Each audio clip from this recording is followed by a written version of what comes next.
What's up, everyone? Welcome to the channel. Today I am going to break down Drake's Iceman album rollout so far. So what this video is going to contain is me breaking down my theories and my thoughts on the three Iceman episodes that we have gotten so far. Because these are like little movies that Drake and his team are putting on. And I think they have deeper meanings. This is gonna be a longer one, and we're gonna have this is gonna be a longer one, but we're gonna have a fun conversation breaking these down. And please feel free to leave your thoughts on your theories on what this Iceman rollout is leading to in the comments below. So yeah. So we'll start off with episode one. So episode one is set in Toronto, and he's Drake is working on ice. He's the Iceman, right? He's chopping ice down like ice breaks down and stuff like that, and Drake then is on like his lunch break, and we hear "What Did I Miss?" Now, you guys know what I think of "What Did I Miss?" I think it's the best Drake song that he's put out this year, in my personal opinion, so far. Um, and then after we hear "What Did I Miss?" for the first time, then we transition to Drake driving through Toronto in the Iceman truck, and he previews a few songs. He previews Supermax. He previews a few more songs, but you want to know what this sounds to me like? Somebody's watching him, and some people are trying to plot his downfall and stuff like that. And then we see the Pinocchios for the first time in episode one. And I think for Pinocchios, they mean two things. One of them means the record label, because even though I do not agree with the lawsuit for what Drake's doing. I get why he's doing it. I just don't agree with it because Drake said some pretty aggressive things about Kendrick, and Kendrick said some pretty aggressive things about Drake, and it's hip hop, bro. Like, it's words, right? So yes, those words hurt, but Drake said the same. Drake did the same thing about. Drake said similar things about Kendrick, and Drake. Drake can't. Well, he obviously can, but he can't.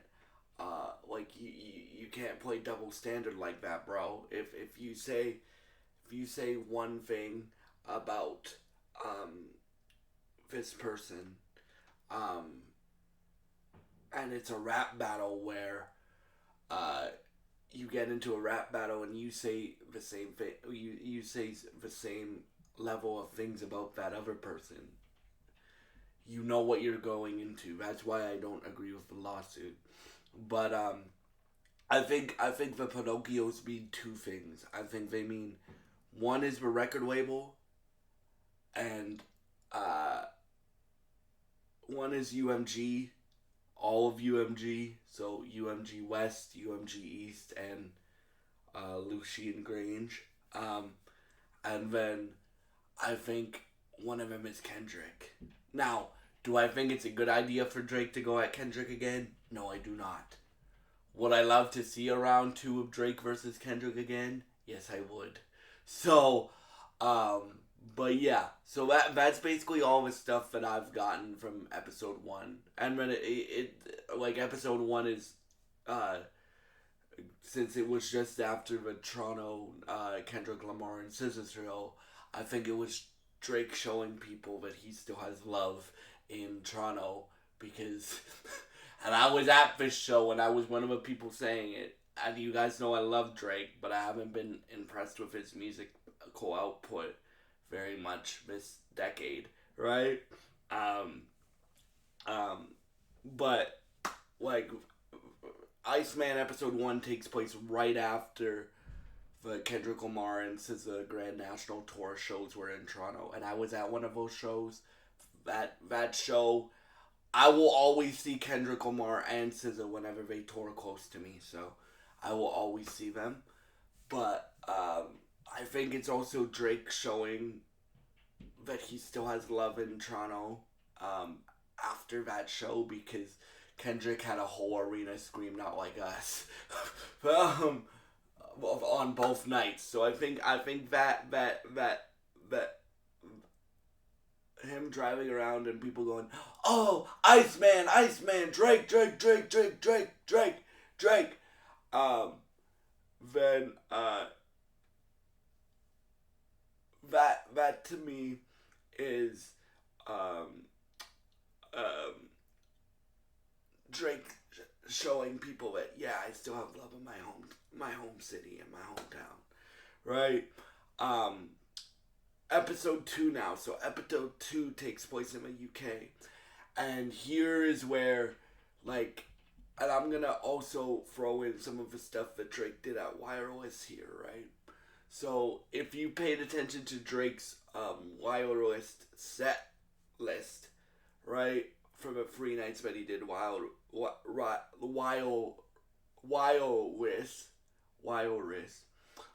the big festival in the UK that he did, he brought out a bunch of people. He brought out Lauryn Hill, which shout out to him for bringing up Lauryn Hill.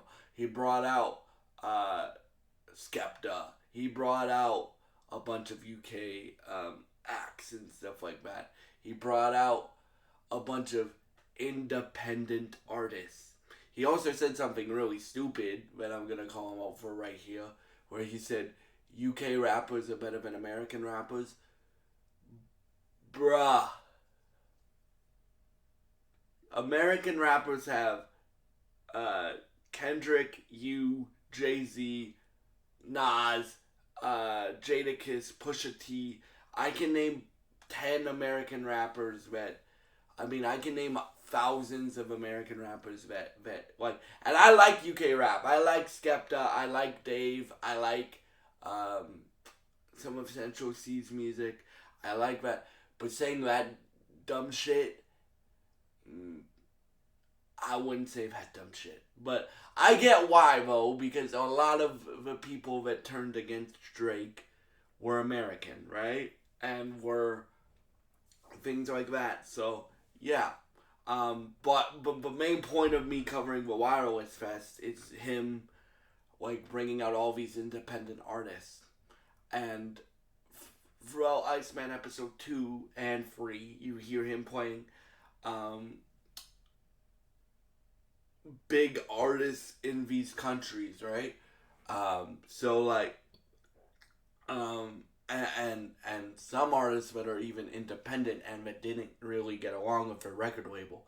Like, we'll get to one of the artists in episode 3, once I get to episode 3, but it basically shows him running through the UK and the Pinocchios are following him. Now, I think one of the Pinocchios is Kendrick, as I said, and I think one of the Pinocchios is, or a lot of the Pinocchios, like one of the Pinocchios is Kendrick.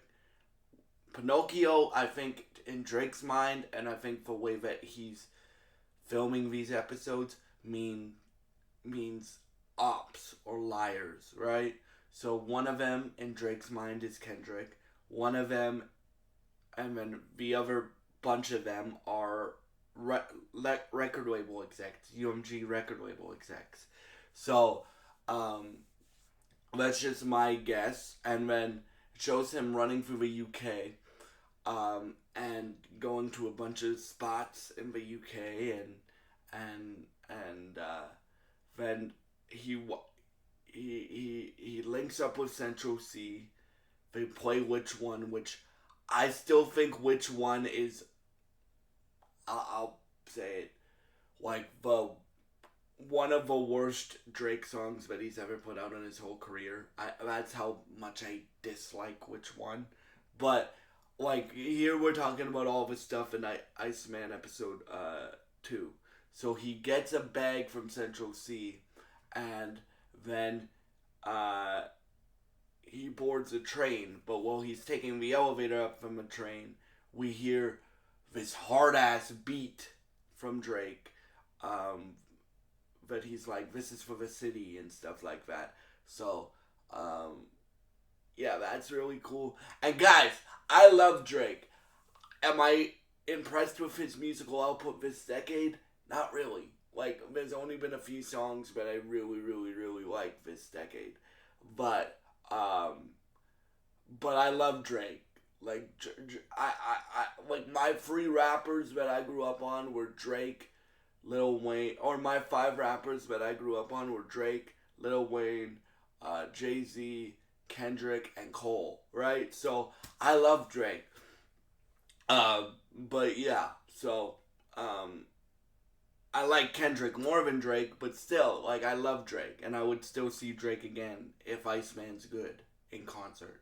So yeah, but yeah, so now we and before we get to Drake boarding the train, we hear this hard ass beat and stuff like that, and then he boards the train, and yeah, um, then episode 3 of Iceman takes place in Italy, right? Drake's in Italy and stuff like that. Um, and he shows a bunch of locations. Like, he shows where Leonardo da Vinci's artwork is and Raphael's artwork is. But I think this is a sign of, like, he's using art. He's using he's using art to represent, like, masters and music, music being owned by record labels. So that's what I think Drake is using the art as a metaphor for, right? Like, he's using the art, but he's saying, look at this, like, all Leonardo da Vinci's family isn't well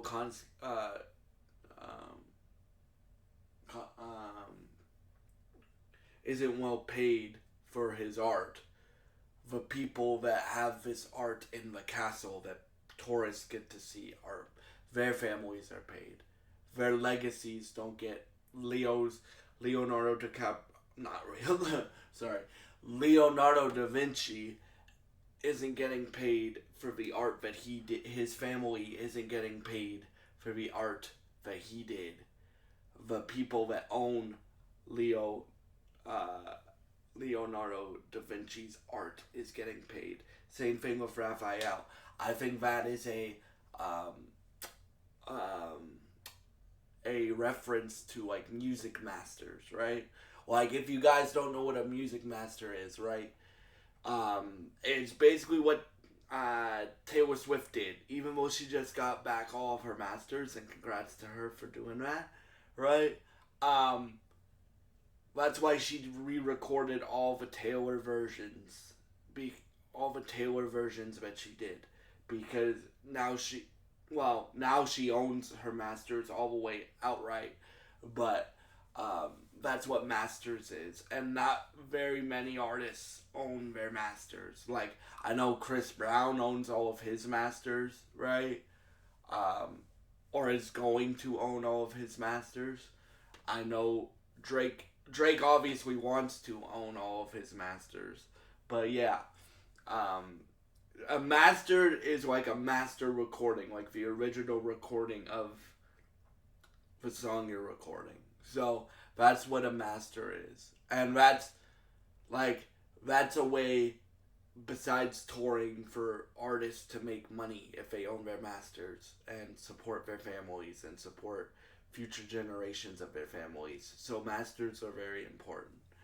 And then we hear, like, a massive Italian artist that I'm not even going to try to pronounce their name because I think I'll mess it up. But we hear a very iconic to, like, because I've done my research, very iconic, um, uh, very iconic artist from Italy. And this artist from Italy, like, I watch a guy named What's But Dirt. If you want to see like a more like I'm doing the breakdown the best that I can, but this dude, he he's really into this shit, bro. I recommend watching his channel as well. Uh, so Drake, um, so then we hear this artist from Italy, and um, they have a song called Just Words. So again, the translation to it's in Italian, the song, but the translation to English is just words, right? Um, then again, Drake wants people to know that what Kendrick and what everybody else said about him is just words, right? Um, and then we hear another song by an artist from Lebanon that's very, very, very because all of this information, guys, I'm giving you guys my own theories on what this is, but what this is all leading to, but um, uh, What's But Dirt, I get all the information from him, and then I do my own video and give you guys my own theories and stuff. So again, watch his content. He's really dope. And if you enjoy this video so far, please subscribe, like, and share this video. I would really appreciate it, and it would really help me out. Then we hear a artist from Lebanon, and according to What's But Dirt, who really, really does his research again, this artist from Lebanon is very, very, very, very, very, very, very, very, very important to the Lebanese people. And apparently UMG and Lucien Grange owns like all of her catalog. So again, the masters come back into it. I just explained to y'all what a master is, right? Like a master recording, right? And stuff like that. And then episode 3 dives into a lot of like legacy, and we see the 4 Pinocchios sitting around the table, which I think those Pinocchios are the record label execs, right? And then we see Yeet show up, right? Yeet is playing a character in this movie. They're like 3 little movies, right? In Iceman episode 3, that's like, did you make it to the area that we discussed? And Drake's like, yes, but you can barely hear Drake because he's speaking like this, and the audio is very crappy on Drake's end, but I think that's intentional. Right? I think that's intentional on Drake's end, right? And then he's like, did you make it to the area? And they're like, yes. He's like, yes. Do you have the bag with you? The bag that Central C gave him. And throughout all the locations in Italy, when Drake interacts with a person, right, he gets a red card. Now, what's Drake synonymous with for always saying throughout his career when he's battling somebody? Red button. I think this stuff is leading to Drake having a red button song, right? Because I honestly think that Family Matters, Drake's song Family Matters, which is a good song. It didn't win the battle, but it's a good song, right? I honestly think that he thought that would win him the battle because that is his red button song, right? So I think he has another red button song or multiple red button songs on Iceman. So we'll see. But Drake then like all this stuff I think is leading to Iceman's release. So yeah, like for me this stuff is very interesting. Like until I started watching What's But Dirt, like, because honestly guys, when I watched these Iceman episodes, I wasn't really paying attention until I started watching What's With Dirt. But this stuff is really interesting to me, so I'm gonna continue covering it. When we get a new Iceman episode, like, you can expect a review of a song that Drake previews and stuff like that. Which, the songs that we've gotten previewed for Iceman episode 3, I know 2 of them are out, like Doghouse with Yeet and Somebody Loves Me remix, which I still need to do videos on this channel, reviews of those 2 songs. Um, I think I think Drake's cooking up something here, bro. Like he needs to, like, cause I know some people love sexy songs for you. I am not one of those people. I like some songs on sexy songs for you, like CN Tower is a really good song that's really grown on me. Give Me a Hug, I always liked that song. And Nokia's a decent song as well. But what I want from Drake is Drake to go back into his rap bag and his good R&B bag, which his good R&B bag looks to be intact because the the both the rap bag for Drake and the good R&B bag seem to be intact because Drake and the Somebody Loves Me remix with Cash Cobain, that's fire. What did I miss? That's fire. So hopefully, which one is not on the album, because I hate that song. Right? I think a lot of people dislike that song. So yeah. But again, I'm gonna keep covering these Iceman episodes, and then you obviously know that I will be reviewing Iceman the album whenever we get it. I hope you enjoyed this video. If you did, please subscribe, like, and share this video, and I would really appreciate it. And yeah, thank y'all so much for watching, and I hope you have a great day.